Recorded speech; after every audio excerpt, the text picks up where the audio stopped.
გასაჯაროებას მითთან დაკავშირებით და ნეტთან დაკავშირებით თქვენ იქიდან მიიღეთ პასუხი რამდენიმე თვის შემდეგ და თქვენს პოსტში არის ასეთი პასაჟი, რომ იქ საუბარია, რომ ეს არის განცალკავებული ორგანიზაცია და ამერიკაში მიმდინარე ბოლო დროს განვითარებული მოვლენებიდან გამომდინარე თქვენ ამბობთ, რომ ამ შემთხვევაში უნდა გასაჯაროდეს თითოეული ცენტი. რომ გითხრათ თქვენი სტატუსის მთავარი პასაჟი და ევროკავშირის საელჩოსთან მიმოწერის შესახებ დეტალების. რომ გითხრათ თქვენ ამაზე გისაუბრიათ, თუმცა მაინც დამატებთ, რომ უგვაწოდოთ ინფორმაციას. უპირველეს ყოვლისა ხაზგასაცმელია და დამაიმედებელია ის ტენდენციები, რასაც შევხედავთ ამერიკის შეერთებული შტატების ახალი ადმინისტრაციის მხრიდან ის, რაზე ჩვენ ბოლო რამდენიმე წელია ვსაუბრობთ. იმაზე თუ როგორ მავნე ქმედებებთან გვაქვს საქმე ზოგიერთი დონორის მხრიდან, ან ზოგიერთი დონორის მხრიდან დაფინანსებული ორგანიზაციის ნაბიჯებით. ამ ყველაფერზე დღეს უკვე საუბრობს ამერიკის შეერთებული შტატების პრეზიდენტის ადმინისტრაცია და თავად პრეზიდენტი.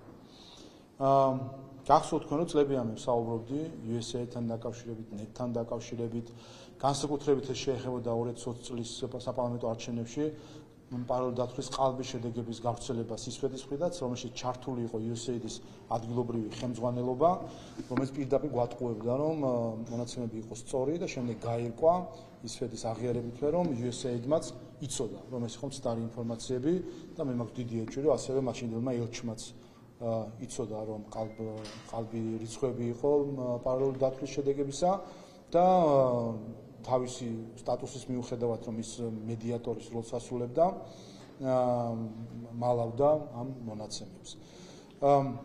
რაც შეეხება სხვა ქვეყნებს, ის მაგალითი, რასაც ამერიკის შეერთებული შტატების ახალი ადმინისტრაცია აძლევს სხვა ქვეყნებს, ფიქრობ, მნიშვნელოვანია, რომ სხვა ქვეყნებმა ეს მაგალითი ამ მაგალითს მიბაძონ. თუ კი ამერიკის შეერთებული შტატების პრეზიდენტი და მისი ადმინისტრაცია კითხვის ნიშნის ქვეშ აყენებს ამერიკის შეერთებული შტატების მხრიდან დაფინანსებული პროექტების კეთილსინდისიერებას, ქვეყანა, რომელიც არის ყველაზე დიდი დონორი ყველა ქვეყანაში და მათ შორის საქართველოში, აქ რა თქმა უნდა წარმოიშობა ეჭვი, რომ სხვა ქვეყნებშიც შესაძლოა, სხვა ქვეყნების დაფინანსებაშიც შესაძლოა არსებობდეს ასეთი არაკეთილსინდისიერი ასე თქვა მიმართულებები თუ მიზნები.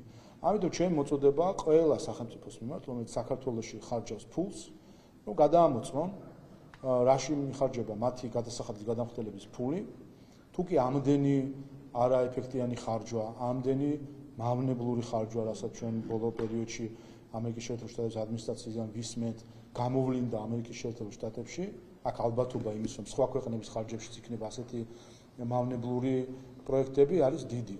და ზოგიერთი მაგალითი ისედაც ვიცით, ხომ?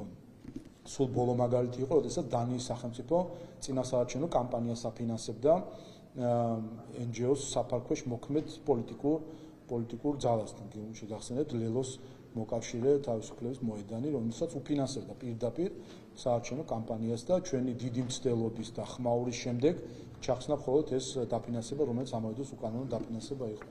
რაც შეეხება ჩემ წერილს, ამ წერილს აქამდე საჯაროდ არ გამომქონდა, თუმცა ესეც მნიშვნელოვანია, მათ შორის თარიღიც მნიშვნელოვანია, როდის იყო ეს მიმოწერა. თქვენ იცით, რომ როდესაც ჩვენ 2023 წელს დავაინიციირეთ გამჭვირვალობის კანონი, მაშინ მოყვა ამას დიდი წინააღმდეგობა და არ მივიღეთ. მაშინ ჩვენ მივიღეთ პირობა უცხო ქვეყნებისგან და დონორი ორგანიზაციებისგან, რომ ისინი იქნებოდნენ გამჭვირვალე ქართული ხალხისთვის და საქართველოს სახელმწიფოსთვის და ზუსტად ამ პირობასთან დაკავშირებული იყო ეს წერილიც, რომელიც მე 2023 წლის ოქტომბერში მივწერე ევროკავშირის ელჩს.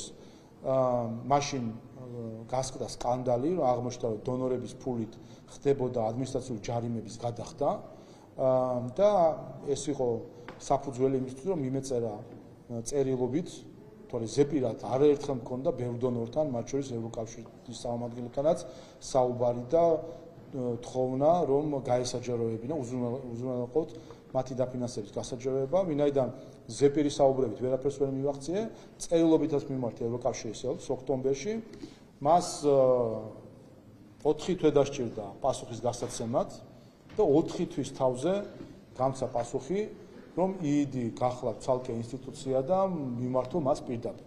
რა თქმა უნდა, ეხა ეს არ არის სერიოზული პასუხი, რაც მივიღეთ, ვინაიდან იდი გახლავთ ევროკავშირის ბიუჯეტიდან, მათ შორის წევრი ქვეყნების ბიუჯეტიდან დაფინანსებული ორგანიზაცია, ანუ არის ევროკომისიის მიერ დაფუძნებული ორგანიზაცია, მის მიერ დაფინანსებული ორგანიზაცია და ევროპარლამენტელების მიერ მართული ორგანიზაცია.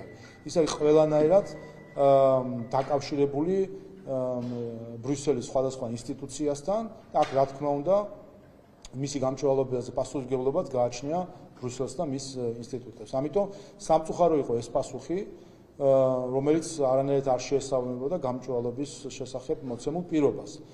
ამის შემდეგ იქნა, რომ ჩვენ ხელმეორედ დავაინიციეთ გამჭვირვალობის კანონი, თქვენ გახსოვთ, მაშინ ვსაუბრობდით, რომ სამწუხაროდ ის პირობა, რომელიც ჩვენ მივიღეთ დონორებისგან, რომ ისინი იქნებოდნენ გამჭვირვალები, არ შესრულდა და ესეც არის მოწმობა იმისა, რომ აი მიუხედავად ოფიციალური წერილობით მიმართვისა, ჯერ ერთი 4 თვე გვალოდინეს პასუხზე. და 4 თვის თავზეც მოგცეს პასუხი, რომელიც სამწუხაროდ უნდა თქვა, რომ არასერიოზული იყო, რა თქმა უნდა, და თავიდან აიცილეს პასუხისმგებლობა გამჭვირვალობასთან დაკავშირებით და თითქოს ცალკე ინსტიტუცია არის, მიუხედავად იმისა, რომ მე დანამდვილებით ვიცი, რომ შესაბამის პირებს, დიპლომატებს თუ სხვადასხვა თანამდებობ პირებს ევროკავშირში აქვს სრული წვდომა ევროპის დემოკრატიის ფონდის პროექტების სიასთან, ნუსხასთან, ბიუჯეტთან და ასე შემდეგ. ის რაც იციან თვითონ არ უნდათ რომ გაუმხილონ ქართულ ხალხს და რა ვიცი როცა ვინმე მალავს რაღაც მონაცემებს, აქ რა თქმა უნდა უპირველეს ყოვლისა არსებობს საფუძვლიანი ეჭვი, რომ მალავენ იმას, რაც არ არის კარგი სახით არ წარმოაჩენს ამ ორგანიზაცია. აქვე შეგახსენებთ, აქაც კიდევ ერთხელ არ დავასახელებ თუ ვინ, მაგრამ მაღალი რანგის დიპლომატის მხრიდან ჩემთვის ნათქვამი, რომ მან ნახა თუ რა პროექტებს აფინანსებს ევროპის დემოკრატიის ფონდი საქართველოში და ის დამეთანხმა მე, რომ ის ნამდვილად აქ ჩანს პოლიტიკური დღისწესრიგი და პოლიტიკური მიკერძოება ამ ფონდის. როცა ამის შემდეგ არ ხდება, ასე ვთქვათ, გასაჯაროება, აქ რა თქმა უნდა, ეჭვი დიდი არის, რომ აქაც გარკვეული მავნე პროექტები არის დამალული. ტრამპის და ილონ მასკის განცხადებები ვნახეთ USAID-თან და NED-თან დაკავშირებით საკმაოდ მკაცრი კრიტიკული. თქვენ როგორ ფიქრობთ, რას ნიშნავს ამერიკის ახალი ადმინისტრაციის მსგავსი დამოკიდებულება ამ ინჯერებთან დაკავშირებით, რა ჩნდება ამ შემთხვევაში?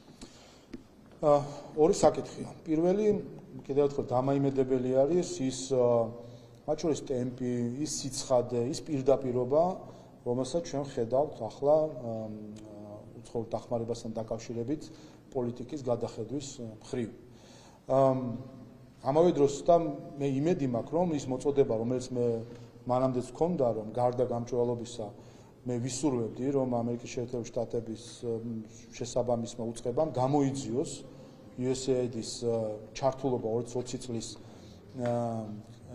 პაროდაცვის შედეგების, ყალბის შედეგების გავრცელების საკითხში გამოიძიოს და დაადგინოს, რასთან ჰქონდა საქმე, რა განზრახვები იყო ამის უკან, როდესაც აი ამ ყალბი პივიტით ცდილობდნენ ქვეყნის აყირავებას ოპოზიცია და მასთან დაკავშირებული NGO-ები. და როდესაც გაირკვა, რომ თურმე USAID-ის დონორს ცოდნია ამის შესახებ და ამას ყველას გვიმალავდა. არა მხოლოდ ხელისუფლებას, თქვენ ჟურნალისტებს გიმალავდათ ამ სიმართლეს, მოსახლეობას უმალავდა ამ სიმართლეს. ამიტომ მნიშვნელოვანია ვფიქრობ და კარგი იქნებოდა თუ კი გამოძიებაც ჩატარდებოდა ამასთან დაკავშირებით და გაირკვეოდა რა განზრახვა იდგა ამის უკან. მეორე, რაც შეეხება ზოგადად აი ამ ტემპს, ერთის მხრივ დამაიმედებელია, მეორეს მხრივ ცოტა გასაკვირია, რომ ადგილზე დიდად არაფერი იცვლება. მათ შორის გუშინდელი რადიკალური ოპოზიციის გუშინდელი აქციაც ამის მოწმობა არის. არ ვიცი ეს რას დავაბრალოთ, რომ პრეზიდენტ ტრამპის მიერ Deep State-ის წინააღმდეგ გამოცხადებული პოლიტიკის შეწინააღმდეგების გარკვეული აგონიასთან გვაქვს საქმე, Deep State-ის სხვადასხვა საცეცების აგონიასთან გვაქვს საქმე და ახლა ცდილობენ, რომ გამოიყენონ ბოლო მომენტები იმისთვის, რომ არიონ სიტუაცია ამა თუ იმ ქვეყანაში, თუ იმასთან საქმე, რომ ბოლომდე არ არის ჯერ ჩასული ის მითითებები, რომელიც საჯაროდ გვესმის ჩვენ პრეზიდენტ ტრამპის ადმინისტრაციიდან. ფაქტია, რომ გაცხადებული პოლიტიკა პრეზიდენტ ტრამპის, მისი ადმინისტრაციის, მათი განცხადებები ასევე, განცხადებები ჯერჯერობით ამასთან სრულად თანხმედრაში არ არის ის პოლიტიკა, რასაც ჩვენ ხედავთ ადგილზე ზოგიერთი დონორის, მათგან დაფინანსებული NGO-ების თუ პარტიების მხრიდან და პირიქით ხედავთ უფრო გამწვავებული არის მცდელობა ქვეყნის არევისა, ხელისუფლების არადემოკრატიული გზით შეცვლისა და მარქსიზმის წინააღმდეგ წასვლისა. ამიტომ ჩვენ ჯერჯერობით ამ სიცხადის მოლოდინში ვართ და იმედი გვაქვს, რომ ეს სიცხადე გამოჩნდება და ის, რასაც ჩვენ საჯარო განცხადებებით, მკვეთრი და მკაფიო განცხადებებით ვხედავთ პრეზიდენტ ტრამპის ადმინისტრაციიდან, ამის პრაქტიკულ განხორციელებას დავინახავთ როგორც ამერიკელი დონორებისგან, ისე ამერიკის შეერთებული შტატების საელჩოს მხრიდან და ყველა იმ ინსტიტუციის მხრიდან, რომელიც დაკავშირებული არის ამერიკის შეერთებული შტატების ბიუჯეტთან და ადმინისტრაციასთან. ამ კითხვას დავასუსტოთ თქვენი პასუხიდან გამომდინარე, აი რა იცვლება ამ შემთხვევაში მაშინ ტრამპის გაპრეზიდენტებით ამერიკაში საქართველოსთან მიმართებით, იმიტომ გესვამთ ამ კითხვას, რომ აი deep state-იდან გამომდინარე, აქ კიდევ რჩება ის ძალები, ვინც ახდენს ამ შემთხვევაში გავლენა, ასე გულისხმობ აქ არსებულ ამერიკის საელჩოს მაგალითად, რჩება თუ არა ამ შემთხვევაში deep state-ის გავლენა კიდევ? სამწუხაროდ, როგორც მოგახსენეთ, ის პოლიტიკა, რომელიც გამოცხადდა ასე დინამიურად მიმდინარეობს აღმასრულებელი განკარგულებების სახით, თუ ასე ვთქვათ, ცენტრში ამ შემთხვევაში ვაშინგტონში მიმდინარე ასე ვთქვათ ღონისძიებებით არ აისახება საქართველოზე. კიდევ ერთხელ ხაზს უსვამ, რომ ბოლო პერიოდში ვხედავთ პირიქით გამწვავების მცდელობას რადიკალური ოპოზიციის და მათი მოკავშირე რადიკალური NGO-ების მხრიდან, რომელსაც ზუსტად რომლის დაფინანსების წყაროც ზუსტად საბოლოო ჯამში მიდის ამერიკის შეერთებული შტატების ბიუჯეტამდე და ჩვენ ჯერჯერობით ამ პოლიტიკის ასახვას ადგილზე ვერ ხედავთ. იმედი გვაქვს, რომ დავინახავთ ამის სიგნალებს როგორც დონორების, ისე ამერიკის შეერთებული შტატების საელჩოს თუ ამერიკის სხვა წარმომადგენლების მხრიდან საქართველოში. რაც შეეხება თავად პოლიტიკას, რომელიც წარმოებს, ჩვენ გვიხარია, რომ ის, რაზეც ჩვენ საუბრობდით, ის პოლიტიკა და მიდგომები, რაც ჩვენ გვქონდა უცხოურ დაფინანსებასთან დაკავშირებით, ერთ-ერთში არის ასახული პრეზიდენტ ტრამპის პოლიტიკაში, მათ შორის მის აღმასრულებელ განკარგულებაში, რომელსაც საფუძველი ჩაუდო გადახედვა საერთაშორისო დახმარების, იქ პირდაპირ საფუძვლად არის მოტანილი, რომ ამერიკის შეერთებული შტატების ბიუჯეტის დაფინანსებით ხდებოდა სხვა ქვეყნებში უცხო იდეოლოგიების თავსმოხვევა, დესტაბილიზაციის შეტანა, ჰარმონიული განვითარებისთვის ხელის შეშლა. რასაც ჩვენ საუბრობდით, ამდენი ხანი საუბრობდით და ამაზე ჰქონდათ ისეთ მწვავე რეაქცია სხვადასხვა წარმომადგენლებს. ასე რომ ჩვენ კვლავ მოლოდინში ვართ.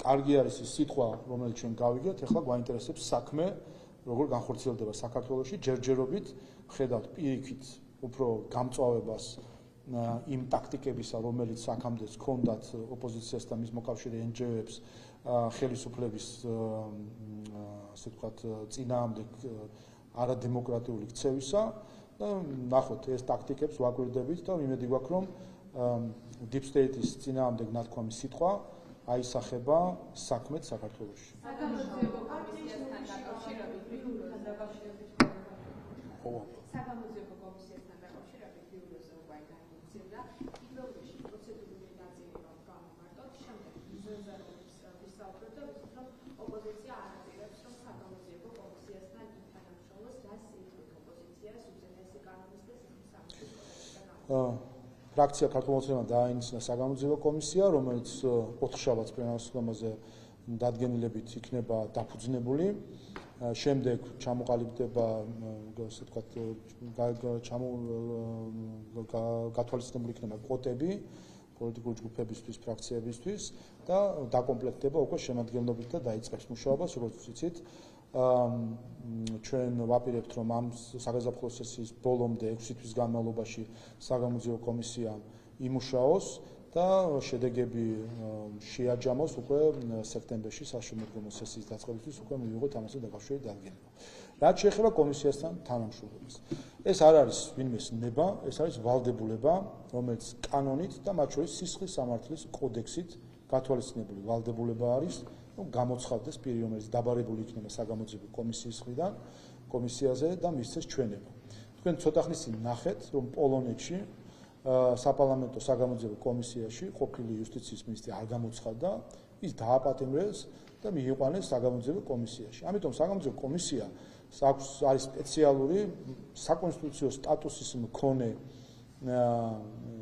ესე ვთქვათ ინსტიტუცია, ერთეული კომისია, რომელსაც აქვს განსაკუთრებული უფლებამოსილება, მათ შორის სისხლის სამართლებრივი კოდექსით დაცული არის მისი ფუნქციონირება და ამიტომ ყველა ვალდებულია ითანამშრომლოს კომისიასთან მისცეს ჩვენება.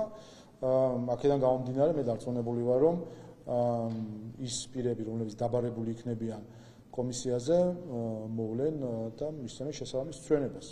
მეორეც არის საქმე, თუ კი არაფერი არ აქვს დასამალი და არ ფიქრობენ, რომ დანაშაულები აქვს ჩადენილი, რატომ არ უნდა უნდოდათ საჯაროდ და იცით, რომ საჯარო სხდომები იქნება, რომელიც პირდაპირ ეთერში გადაიცემა, საჯაროდ დადგნენ და უპასუხონ იმ კითხვებს, რომლებიც დღემდე პასუხგაუცემელი აქვს ჩვენ საზოგადოებას, ზუსტად იმის გამო, რომ წლების განმავლობაში განსაკუთრებით 2012 წლის ხელისუფლების ცვლილების შემდეგ ნაციონალურ მოძრაობის უცხოელი მფარველებმა ხელი შეუშალეს სააკაშვილის რეჟიმის დანაშაულების სრულად გამოძიებას, მას მისცეს თავშესაფარი არა მხოლოდ, არამედ დააწინაურეს, ჩასვეს უკრაინის ხელისუფლებაში, როგორც თვალი და ყური და ნახეთ რა დაატრიალა მათ შორის ასეთი ხალხის ჩასმა უკრაინის ხელისუფლებაში. ამიტომ მე მაქვს მოლოდინი, რომ ყველა ითანამშრომლებს და შესაბამის ჩვენებებს მისცემს საგამოძიებო კომისიას. პარტიის ოფისში გამართული კრიტიკთან დაკავშირებით მინდა რომ ვიყოთ მთელი რიგი ცვლილებები იქნება ახალი საქართველოში და მე მაინტერესებს კონკრეტულად ის მიმართულება, როდესაც ესათვის სახელმწიფო დაწესებულების შიდა სივრცეში აქციის გამართვის უფლება მესაკუთრის თანხმობის გარეშე არ იქნება შესაძლებელი და თუ ეს ასე მოხდება, მაშინ 60 დღით პატიმრობა ემუქრებათ ადამიანებს. მაშინ როდესაც ინგლისის სახელმწიფო უნივერსიტეტში, თბილისის სახელმწიფო უნივერსიტეტში, თეატრალური უნივერსიტეტი, თავისუფალი უნივერსიტეტში დღეს არიან სტუდენტები, რომლებიც აპროტესტებენ ქართული ოცნების პოლიტიკას, ხო? და მართავენ აქციას. რას აპირებთ? ამ სტუდენტების დაჭერას აპირებთ? ზოგადად ამ ცვლილებებზე, ზოგადადაც რატომ გახდა საჭირო ახლა ამ ცვლილებებში? ზოგადად აქ არაფერი სიახლე, სინამდვილეში აქ არაფერი არ არის, რაც შეეხება შეკრებას, манифестაციას და ასე შემდეგ. როგორც ჩვენი კონსტიტუციით, ისე კანონმდებლობით, არა მხოლოდ ჩვენი, არამედ ნებისმიერი ქვეყნის, ის არის დაშვებული საჯარო სივრცეში, ყოველგვარი ნებართვის გარეშე, იცით რომ ეს გარანტირებულია ჩვენი კონსტიტუციით, რაც შეეხება დახურულ სივრცეს, დახურული სივრცე არ არის საჯარო სივრცე, ის არის ან კერძო საკუთრება, ან სახელმწიფო საკუთრება და ამ შემთხვევაში, რა თქმა უნდა, იმ შენობაში ადმინისტრაციული უფლებამოსილების განმახორციელების თანხმობა არის საჭირო მესაკუთრე, რომელსაც აქვს რომელმაც უნდა მისცეს ნებართვა შენობაში შეკრების გამართვას. ეს ესე იყო აქამდეც და ზუსტად ამას ეხება ეს საკითხი. თავად რაც შეეხება კანონმდებლობას, მნიშვნელოვანი არის, რომ კანონმდებლობის ეფექტიანი აღსრულება მოხდეს, ამიტომ თავისთავად არც შინაარსობრივად არის სიახლე რამე ამაში და არ მგონია, რომ ვინმეს კონდეს პრეტენზია, რომ ის რაც კანონით ნებადართული არ არის, მის საწინააღმდეგოდ იმოქმედოს და ეს უნდა იყოს მოქალაქის უფლება. სიახლე არის ის, რომ ადმინისტრაციული პატიმრობა 60 დღემდე გაიზრდება. ეს ერთი, მეორე, მე ვკითხეთ, ეს სტუდენტები, რომლებიც ახლა დახურულ სივრცეში, საკუთარ უნივერსიტეტებში არიან, ანუ ამ ადამიანებს დაიჭერთ პატიმრობა, სტუდენტების დაჭერას აპირებთ? საქართველოს პარლამენტი არ აპირებს, აპირებს ჩარჩოს მოწესრიგებას, იმისთვის რომ იყოს რომ კანონის პარალელში ყველა შეეძლოს თავისი აზრის გამოხატვა. ჩვენი კონსტიტუციით გარანტირებული არის ნებართვის გარეშე შეკრება ღია სივრცეში, დახურულ სივრცეში, როდესაც ის არ არის საჯარო, თუ კი საჯარო სივრცე არის სხვა არის, მაგრამ საჯარო სივრცე სადაც არ არის, იქ არის საჭირო მესაკუთრის თანხმობა, კერძო იქნება ეს სახელმწიფო. ასე არის და ასეც იყო ხა, ვიცი, პარლამენტშიც იყო გახსოვთ ცდილობა, რომ ჩაეტარებინათ აქცია და მაშინაც გახსოვთ, რომ ზოგიერთ როგორც ჩანს არ ესმოდა და მაშინაც ვცდილობდი რომ ამეხსნეს და არ უნდა და ზოგიერთს რომ გაიგო შეიძლება რომ პარლამენტი არის საზავო სივრცე აქ ასე ვთქვათ აქციის და შეკრების ჩატარების უფლება არ არსებობს თანხმობის გარეშე რაც შეეხება სამართლებრივ რეაგირებებს ეს ზოგადი საკითხია ადმინისტრაციულ პატიმრობასაც შეეხება რომელიც 15 დღიდან 60 დღემდე იზრდება მაქსიმალური რაოდენობა რომელიც ყველა საკითხს შეეხება არ არის სპეციფიურად ამ საკითხთან დაკავშირებით არამედ არის ზოგადი საკითხი და აქედან გამომდინარე ავტომატურად ვრცელდება თუმცა არავინ არ აპირებს ასე ვთქვათ უკიდურესი ზომების გამოყენებას ისეთ საკითხებთან დაკავშირებით რაც შეიძლება უფრო რბილად გადაწყდეს კიდევ ერთხელ ვინმეს თუ აქვს სურვილი იქნება სტუდენტი თუ თანამშრომელი თუ არ ვიცი რაიმე მოქალაქე რომ სახელმწიფო სხვის კერძო საკუთრებაში არ ვიცი თქვენ სახლში ან თქვენ ტელევიზიაში ჩაატაროს აქცია არ მგონია რომ ვინმე ასე ადვილად შეუშვა თქვენ ტელევიზიაში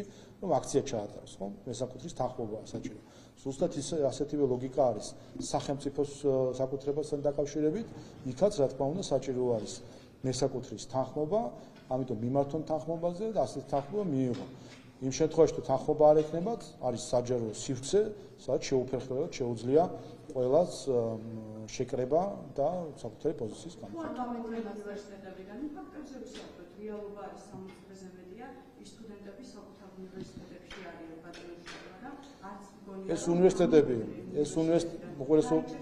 უპირველეს ყოვლისა, ეს უნივერსიტეტები არის ქართველი ხალხის, სახელმწიფოს, ქართველი ხალხის და საკუთრება და მათ შორის იმ სტუდენტების და პროფესორ-მასწავლებლებს, რომლებიც შესაძლოა მათ შეხედულებებს არ იზიარებენ. ამიტომ არის სასწავლო და აკადემიური სივრცე იმ დაწესებულებაში, სადაც ყველას უნდა ქონდეს შესაძლებლობა, რომ თავარი დაწესებულებას უნდა ქონდეს შესაძლებლობა, თავარ ფუნქციას ემსახუროს, რაც ნიშნავს სწავლებას და განათლების მიცემას და იმ შემთხვევაში თუ კი ვინმე სურს რომ რაიმე სახით ასე ვთქვათ დისკომფორტი შექმნას, პროტესტი გამოხატოს და ასე შემდეგ, ერთი რომ უნდა მიიღოს მესაკუთრისგან თანხმობა, ანუ როგორც თქვენს ტელევიზიაში არავინ არ უნდა შემოვიდეს თქვენი ნებართვის გარეშე შენობაში და ჩაატაროს აქციები, ასევე არც ერთ სხვა შენობაში სახელმწიფოც არ არის არანაკლებ მესაკუთრე ნებისმიერ სხვა კერძო მესაკუთრისგან განსხვავებით, უფრო მეტიც რიგ შემთხვევაში სახელმწიფო საკუთრება კიდევ უფრო მეტი დაცვის ქვეშ არის ხოლმე. ამიტომ აქაც ზუსტად ერთი და იგივე რამე არის, თქვენ თუ არ გინდათ რომ თქვენს შენობაში ტელევიზიის შენობაში ვინმე თქვენი ნებართვის გარეშე შემოვიდეს და აქციები ატაროს, ასევე რატომ შეიძლება რომ სახელმწიფოს ამა თუ იმ დაწესებულებაში ნებართვის გარეშე ვინმე ატაროს აქციები. არა, პასუხი მარტივია. არა, პასუხი მარტივია, ყველა უნდა დაემორჩილოს კანონს. ჩვენ თუ არ დაემორჩილება, არსებობს კანონით გათვალისწინებული ღონისძიებები. აბა სხვანაირად როგორ გინდა არაეთიკური არის კანონის დაუმორჩილებლობა და არა კანონის აღსრულება. ამიტომ კანონი უნდა დაიცვას ყველა. ეს არის კანონის უზენაესობა, მათ შორის ის ხალხი, რომელიც გვიმტკიცებს, რომ თითქოს მათ რაღაც ევროკავშირის რაღაც ღირებულებებს იზიარებენ და სინამდვილეში ფსევდო ღირებულებებს ღაღადებენ. პირველი ღირებულება ზუსტად ეს არის, რომ კანონის უზენაესობა უნდა იყოს, დაცული უნდა იყოს ყველას უფლებები და არა მხოლოდ ცალკეული ჯგუფის უფლებები, განსაკუთრებით, როდესაც რიგ შემთხვევაში ჩვენ საქმე გვაქვს ოპოზიციის სახით რადიკალურ ჯგუფებთან. რამდენ კანონში შედის პრობლემები აი ტექნიკური დეტალების სახით გვაქვს საქმე. პირველის მიერ გადაღებულ კადრებს, როდესაც ზვია თვარაძიშვილი ფეხს უთყამს აქციის მონაწილეს. აი აქ რასთან გვაქვს საქმე? კანონის აღსრულებაზე საუბრობთ ახლა თქვენ და უნდა აქვს თუ არა ხარებან პასუხი აი ამ ძალადობის გამო, რომელიც აქციაზე განახორციელა. უბრალოდ ყოვლისა მე გახსოვთ რომ ამ აქციის დაანონსების შემდეგ მქონდა ამასთან დაკავშირებით განცხადებაც, რომ დონორები არიან ისინი, ვინც პასუხს აგებენ, პასუხისმგებელი არიან, რომ ის რადიკალიზაცია, რომელსაც აანონსებენ მათ მიერ დაფინანსებული NGO-ები და პარტიები, ეს რადიკალური აქციები არ შედგეს. სამწუხაროა, რომ ნაცვლად იმისა, დონორებმა იგრძნონ პასუხისმგებლობა, ხედავთ პირიქით განცხადებებს, რომლებიც ძალადობრივ აქციებს მოიხსენიებს მშვიდობიან აქციად. რაც რა თქმა უნდა გამოუგნებელი არის, როდესაც ამას განსაკუთრებით ბრიუსელის სხვადასხვა ბიუროკრატის მხრიდან ვისმენთ, როდესაც წინასწარ დაანონსებული არის ძალადობრივი აქცია, და როცა საუბარია იმაზე, რომ მაგისტრალი უნდა იქნას ბლოკირებული, რაც წარმოადგენს კანონდარღვევას და რა თქმა უნდა, გასაგებია, რომ კანონდარღვევას არ დაუშვებს შესაბამისი სტრუქტურები და ამიტომაც მადლობა შინაგან სამინისტროს, რომ შესაბამისად მობილიზებული იყო და შეძლეს რომ აღიკვეთათ ეს კანონდარღვევა.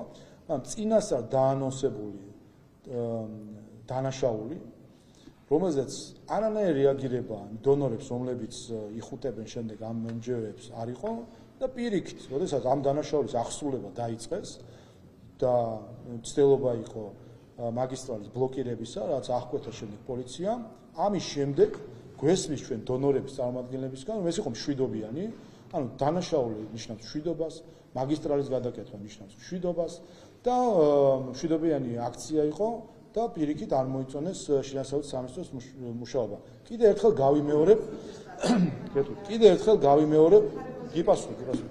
გავიმეორებ იმას, რაც მე ვთქვი დეკემბერში და რომელიც ასე მალე აუხდა ბევრ დედაქალაქს.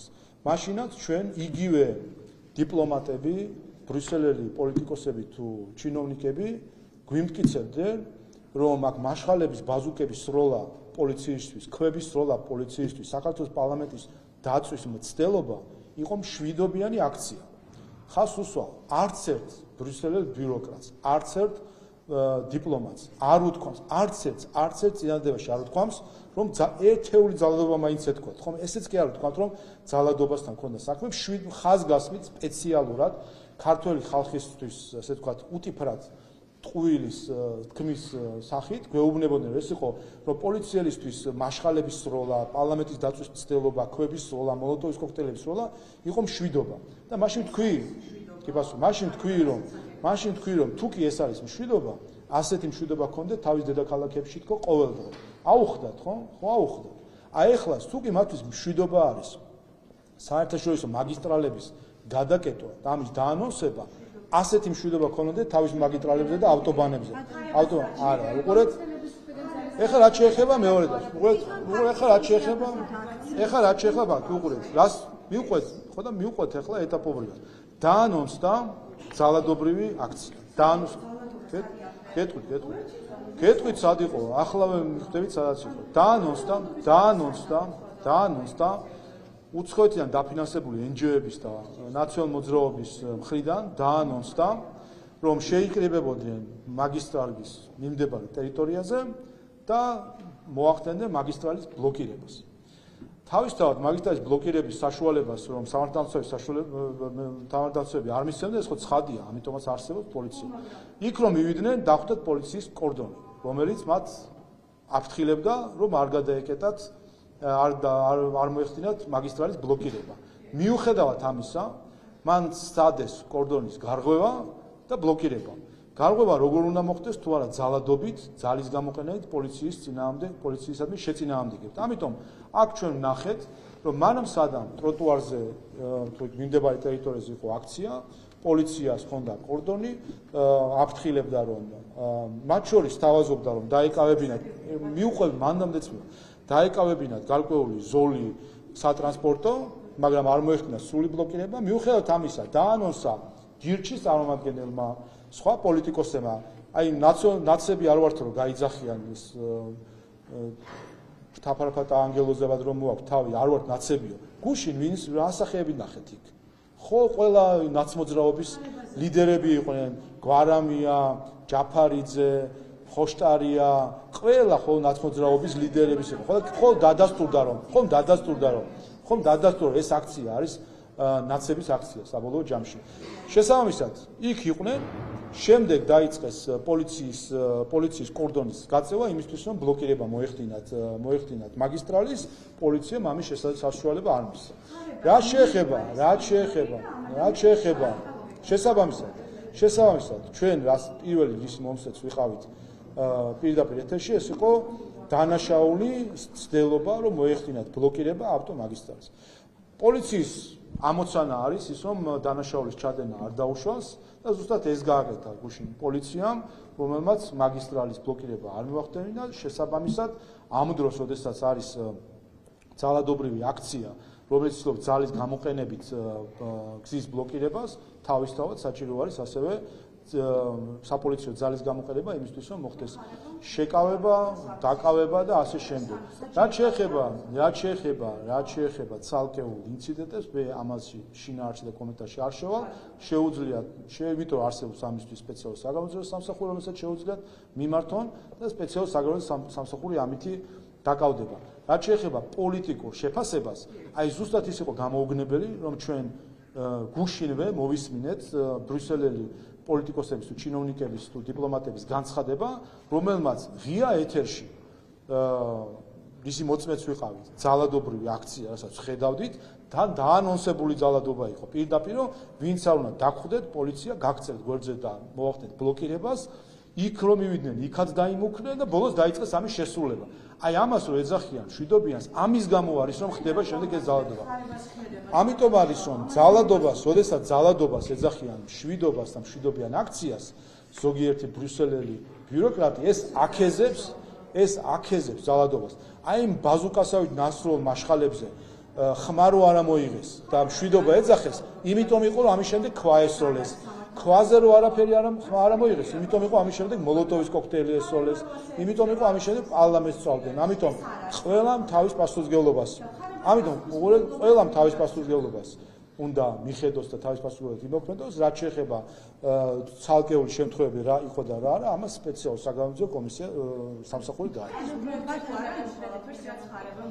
მე ვიცი ერთი რამე, რომელიც წინასწარ თქვი კიდევაც რომ სამწუხაროდ დაანონსდა სისხლის სამართლის დანაშაულის ჩადენა, ავტობანის ბლოკირება და არც ერთმა დონორმა, ბრიუსელელმა ჩინოვნიკმა რატომ არავინ არ მოუწოდა მათ მიერ დაფინანსებულ NGO-ებს, რომელიც ნაცმოძრაობასთან ერთად, რომელიც ამას გეგმავდნენ საჯაროდ, უტიფრად, ღიად, რატომ ვერ ვნახეთ ვერც ერთი ელჩის, ვერც ერთი პოლიტიკოსის უცხოელის განცხადება, რომ ძვირფასო ხალხო, თუ შეიძლება მოიქცეთ კანონის შესაბამისად, ნუ დაარღვევთ კანონს. ერთადერთი, ვისაც ოპოზიცია და NGO-ები უსმენენ, ეს არიან მათი დონორები.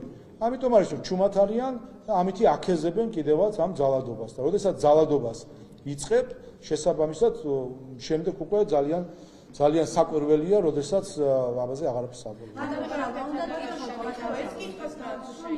მიკროფონი დატოვეთ მაშინ. არა, ბავშვები მომცემენ, მალდივებთან დაკავშირებით პრემიერ-მინისტრის განკარგულება არის, რომ მალდივებზე პოლიტიკოსებს, დიპლომატიური პასპორტების მქონე ადამიანებს შეიძლება შეძლეს უფლება ვიზის გარეშე და ეხლა ევროპაში უნდა შეფასდეს ვიზის გარეშე, ცდილობთ რომ ალტერნატიული გზები იყონოთ და მალდივებზე იყოს დიპლომატიური პასპორტი. თქვენ იცით რამდენიმე დღის წინ მე გახდით უნგრეთში და რა ვიცი, კარგად შევედი და გამოვიდი კიდევაც, ასე რომ არ ვიცი რა საუბარი. და მალდივები რაში დაგჭირდათ ეხლა? არ ვიცი, რა თემაზე საუბრობთ არ ვიცი. რა თემაზე საუბრობთ არ ვიცი. არის პრემიერ-მინისტრის რომ მალდივებზე შესვლის საშუალება გექნებათ. ასეთი განკარგულება ვერ იარსებებს, იმიტომ რომ საქართველოს მთავრობას არ შეუძლია სხვა ქვეყანაში უვიზო შესვლის საკითხის მოწესრიგება. ჩვენ შეგვიძლია ჩვენთან შემოუშვოთ ვინმე უვიზოთ, მაგრამ რომელ ქვეყანაში მაშინ მივიღებთ დადგენილებას ახლა რომ ამერიკის შეერთებულ შტატებში უვიზოთ შევიდნენ და მაშინ მოლაპარაკებები დაიწყება, ანუ ახლა ეს ხო, აი გამარჯობა, ეგ სხვა რამეა. ეს არის ხელშეკრულებები, რომელსაც ვდებთ სხვადასხვა ქვეყნებთან. იცით რომ საქართველოს პასპორტის რეიტინგი ამ მხრივ გაზრდილია, ვინაიდან ჩვენ ვცდილობთ რომ ყველა, არ მხოლოდ მალდივი, არამედ ბევრ ქვეყანასთან გქონდეს უვიზო მიმოსვლა, ასე რომ ნახავთ ბევრ ქვეყანას, რომელიც შეიძლება თქვენთვის ეგზოტიკურიც იყოს, არაეგზოტიკურიც, დიდიც, პატარაც, ყველგან მინდა რომ უვიზოთ მიდიოდნენ საქართველოს მოქალაქეები. დაკავშირებით მინდა რომ დავადოსტო ტექნიკური დეტალები, აი ვიცით რომ დაჩქარებული წესით მოხდება განხილვა ამ კანონპროექტების, თუმცა ამ შემთხვევაში მინდა გკითხოთ, აი რამდენ კანონპროექტში კანონში შევა ცვლილებები, ესეც რომ გითხრათ. რომელს გულისხმობს ადმინისტრაციის რამდენიმე დღეს ახლა მეც წავადგინეთ პაკეტი. ხო, პაკეტი არის, რომელიც მოიცავს სხვადასხვა პროექტებს, ადმინისტრაციის სამართლის კოდექსში და ასევე სხვა პროექტებს. მთავარი არსი და კომიტეტის ხდომა არჩევა დასულდა მიმდინარეობს. მთავარი არსს უკვე ვისაუბრეთ ჩვენ, რომ არის საკითხები, რომელიც არის მნიშვნელოვანი, რომ მათ შორის ჩვენი საზოგადოების მშვიდობიანი განვითარებისთვის იყოს უზრუნველყოფილი მათ შორის ის მავნე ტაქტიკები, რომელიც არის გამოყენებული, რომ არ მოხდეს იმისთვის არ იქნეს გამოყენებული საზოგადოების გახლეჩვის, დანაწევრების და შფოთის შემოტანისთვის. უნდა გითხოთ ამ პროექტებზე, რომელიც თქვენ საპროცედურო წარუდგინეთ, ეს რეგლამენტს და რამდენიმე კანონის შესაძლებლობებს ეხება.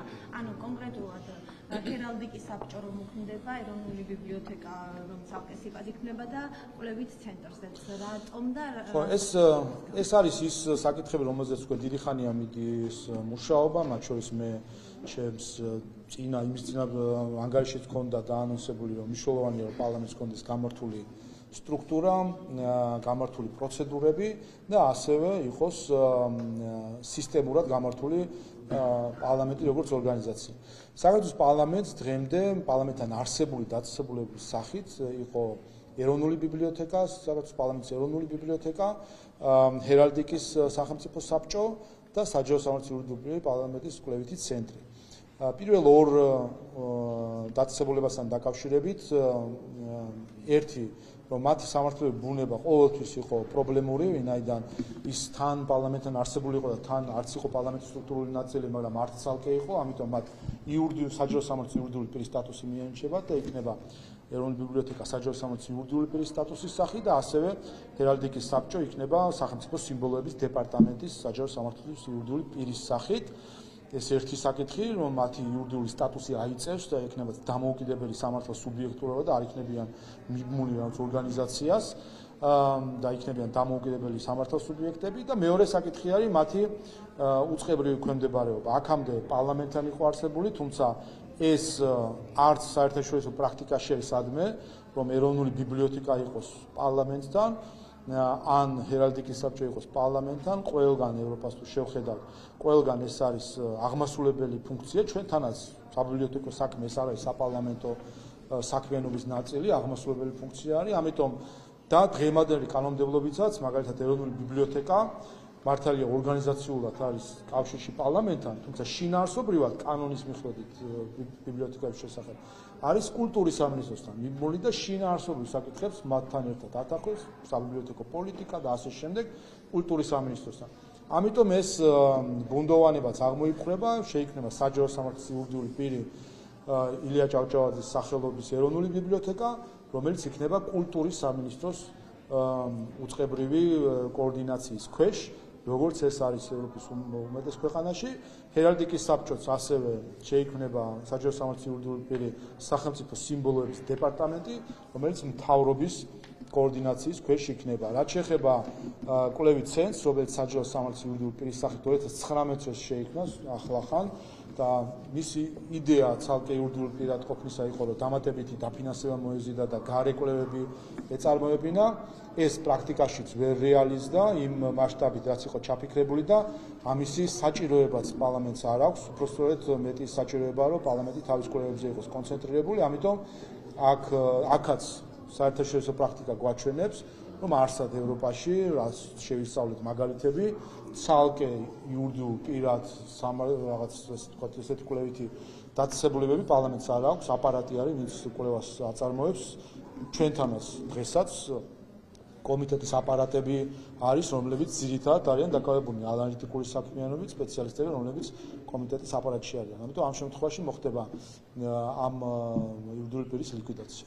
და 10 მარტიდან შევა. 10 მარტიდან ამოქმედება, ანუ კანონი ხა ამოქმედება, მაგრამ პროცედურები არის, ვინაიდან უნდა შეიქმნას საჯარო სამართლის იურიდიული პირი ერთ შემთხვევაში, მეორე შემთხვევაში უნდა დაიწყოს ლიკვიდაციის პროცესი, რასაც ერთიანი პროცედურა არის დაახლოებით, ამიტომ 10 მარტს ჩვენ უკვე გვექნება საჯარო სამართლის იურიდიული პირი ილია ჭავჭავაძის სახელობის ეროვნული ბიბლიოთეკა, რომელიც იურიდიული პირის სტატუსით და მთავრობის ასე ვთქვათ კოლგის ქვეშ იარსებებს, გვექნება საჯარო სამართლის იურიდიული პირი სახელმწიფო სიმბოლოების დეპარტამენტი, ამ მაღალი სტატუსით იქნება უკვე უბრალოდ ბიბლიოთეკის შემთხვევაში კულტურის სამინისტროს კოლგის ქვეშ, დეპარტამენტი სიმბოლოებისა უკვე მთავრობის კოლგის ქვეშ და პარლამენტთან არსებული სიპი კვლევითი ცენტრი ლიკვიდირებული იქნება 10 მარტიდან, უკვე აპარატი გააგრძელებს ამ საქმეს. მოგოტრები აქვს მის მოთხოვნა ზიანებებთან დაკავშირებით, რომ ის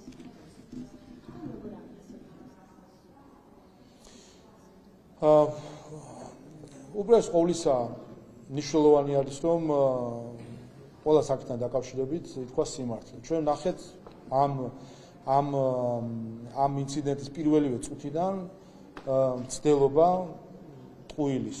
როდესაც ის ხალხი, ვინც უშუალოდ იქ იყო და შეესწრო საკუთარი თვალით ნახა, ცდილობდნენ თავდაპირველად მოეტყუებინათ საზოგადოებას, თითქოს არანაირ ძალადობას პოლიციის მიმართ ადგილი არ ჰქონია.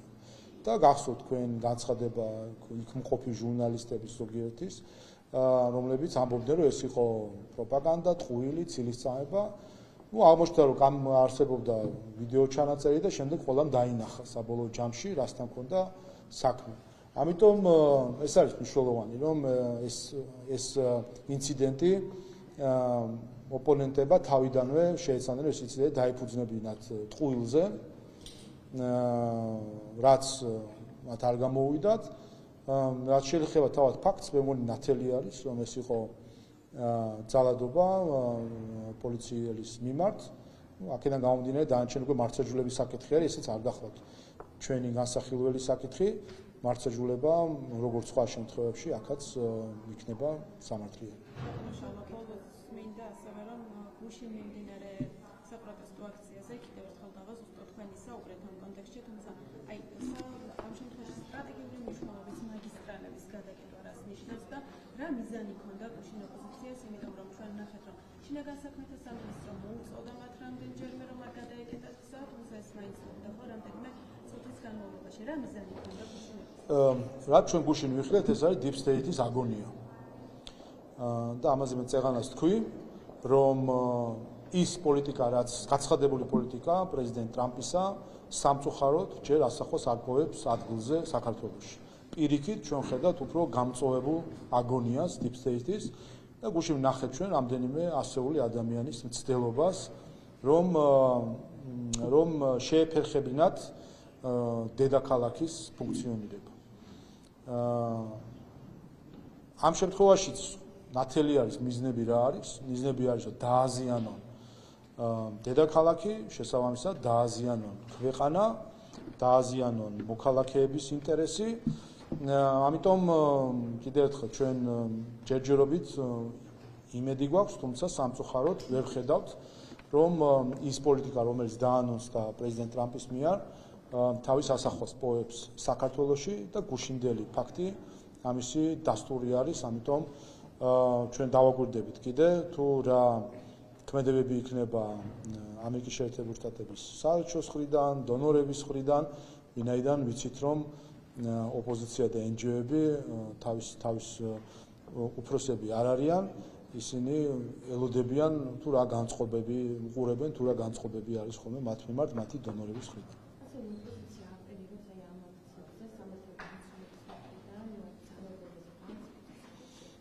კიდევ ერთხელ უპირველეს ყოვლისა ეს არის მცდელობა, რომ გადაიტანონ თემა სხვა საკითხზე.